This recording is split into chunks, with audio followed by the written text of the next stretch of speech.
այս միայն փողով չափել բանակի եւ ընդհանրապես զինվորականի հաջողությունը դա մեղմ ասած պղծություն է, հա, որովհետեւ մենք գիտենք, որ ունենք մենք, ասենք, տեղեր սահմաններին եւ ոչ միայն սահմաններին, որտեղ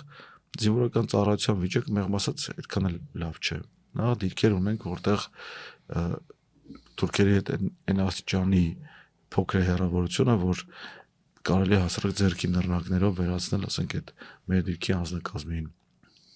եւ այլն, այո, կարծում եմ, որ դրա մասին կարելի է առանձինել նաեւ ունենալ խոսակցություն մարդկանց հետ, որոնք որ դրան ավելի լավ տեղյակ են,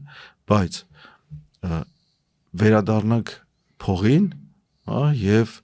փողով հաջողությունը չափելուն, դες